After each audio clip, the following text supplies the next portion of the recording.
In the busy city of Lagos, where the chaos of life could swallow you whole, there lived a girl named Amaka. At 22, Amaka was smart, ambitious, and deeply troubled. She was a student at one of the city's prestigious universities, known for her intelligence and beauty. Yet, beneath her confident exterior, there was a darkness that clung to her heart, a bitterness that she directed toward her mother, Ifeoma. To those who knew them, Ifeoma and Amaka were an enigma.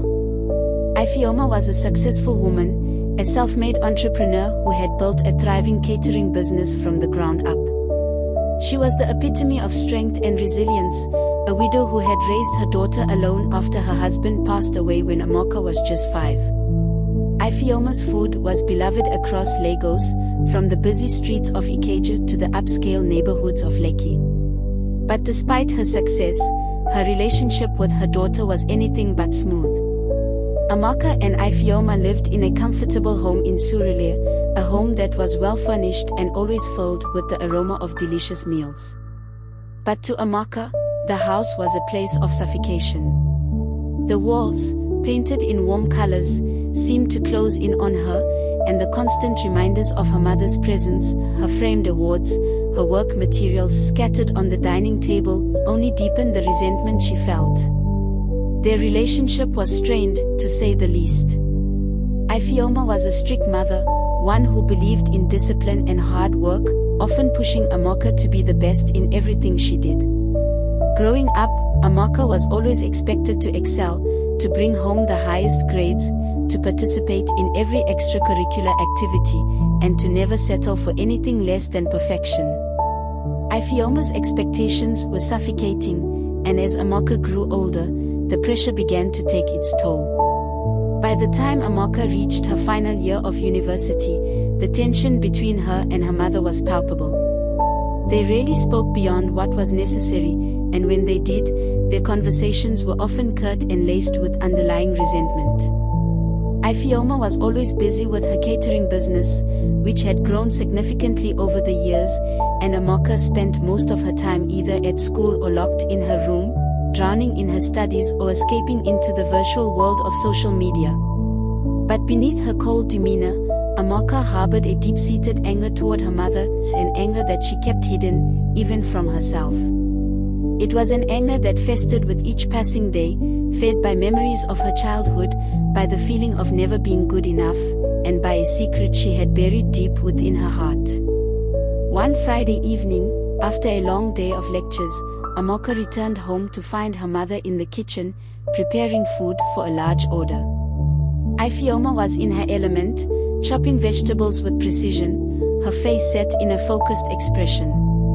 The kitchen, as always, was filled with the rich scents of Nigerian spices, and the sound of sizzling oil added a comforting rhythm to the atmosphere. Amaka walked past the kitchen, intending to go straight to her room, but Ifeoma called out to her. "Amaka, come and help me with this," Ifeoma said, not looking up from her work. Amaka hesitated, a wave of irritation washing over her. She was tired, stressed from the demands of school, and the last thing she wanted was to be dragged into her mother's world of cooking. But she knew better than to argue, so she reluctantly walked into the kitchen. "What do you need?" Amaka asked, her voice flat. Ifeoma handed her a knife and a bowl of onions. "Chop these for me, please. I need to finish this order tonight." Amaka took the knife and started chopping the onions in silence. The air between them was thick with unspoken words, the kind that had lingered for years, festering beneath the surface. As they worked side by side, Ifeoma began to speak, her tone more gentle than usual. "You know, Amaka, I'm proud of you. You've done well in school, and I know you'll go far in life." Amaka didn't respond, her focus on the onions in front of her. She had heard these words before, but they felt hollow, like a formality rather than genuine praise. "I know I've been hard on you," Ifeoma continued, her voice faltering slightly. "I've pushed you because I wanted you to be strong, to be successful, to never have to depend on anyone else. Amaka's hands froze for a moment before she resumed chopping. "Is that all you wanted?" she asked, her tone sharp. Ifeoma paused, as if choosing her next words carefully. "I wanted you to have the best life possible. To never have to struggle the way I did." Amaka's anger flared. "Struggle? Do you think I've had it easy, Mama? Do you think it's been easy living up to your impossible standards? You've always been so focused on making me perfect that you never stopped to think about what I wanted." Ifeoma looked at her daughter, her expression a mixture of hurt and confusion. "I thought I was doing what was best for you." "What was best for me?"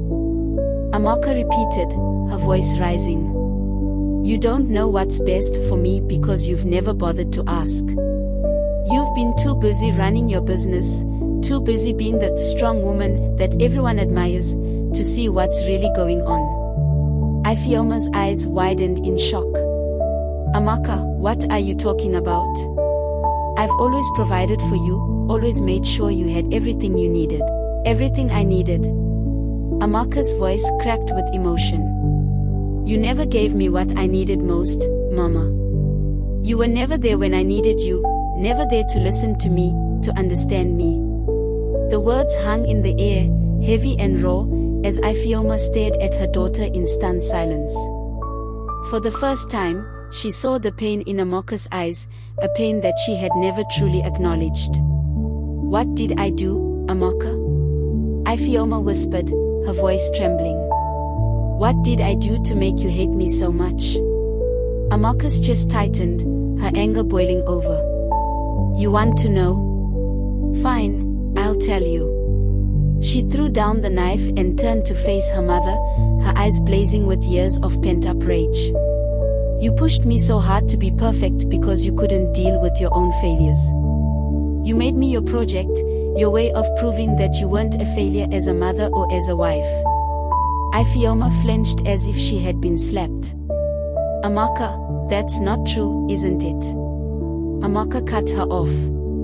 "You couldn't save Papa, so you decided to save me instead.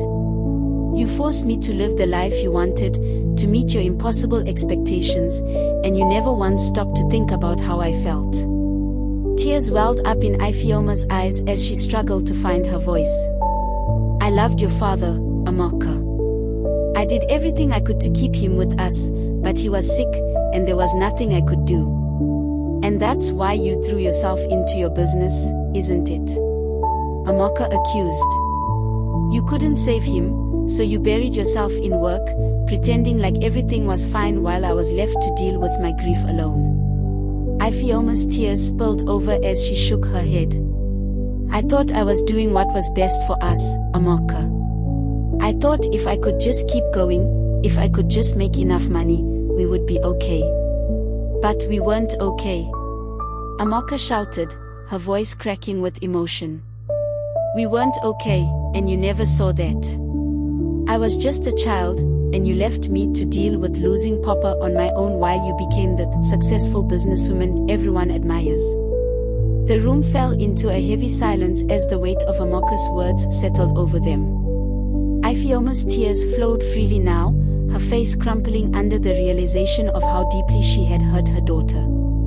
"I'm sorry," Ifeoma whispered, her voice barely audible. "I'm so sorry, Amaka. I didn't know. I didn't see how much you were hurting." Amaka's own tears began to fall as the anger that had fueled her for so long began to ebb away, leaving only a deep, aching sadness. "I needed you, Mama," she said, her voice trembling. "I needed you to be there for me, to help me through losing Papa, but you were too busy pretending to be strong to see how much I was falling apart." Ifeoma reached out to her daughter, her hands trembling. "I'm here now, Amaka. I'm so sorry for everything. I never meant to make you feel like this." For the first time in years, Amaka didn't pull away. She allowed her mother to embrace her, and as Ifeoma's arms wrapped around her, the walls that had been built between them began to crumble. The pain, the anger, and the resentment that had festered for so long were finally laid bare, and in that moment of vulnerability, they both began to heal. As they stood there, holding each other, the years of silence and misunderstanding began to unravel. They knew it would take time to fully mend their relationship, but for the first time, they were willing to try. Amaka could finally see that her mother's actions, though misguided, had been driven by love and fear, and Ifeoma understood that her daughter had been carrying a burden she never should have borne alone. The night wore on, and as the kitchen grew quiet, mother and daughter sat together, their hearts heavy with the weight of the past but lighter with the hope of a new beginning. They talked long into the night, sharing stories, memories, and regrets, finally opening up to each other in a way they never had before. By the time the first light of dawn filtered through the windows, they both knew that they had a long way to go. But they also knew that they were no longer alone in their journey. The silence that had once bound them in pain now bound them in a shared understanding, and as they faced the future together, they did so with the knowledge that they could finally begin to heal.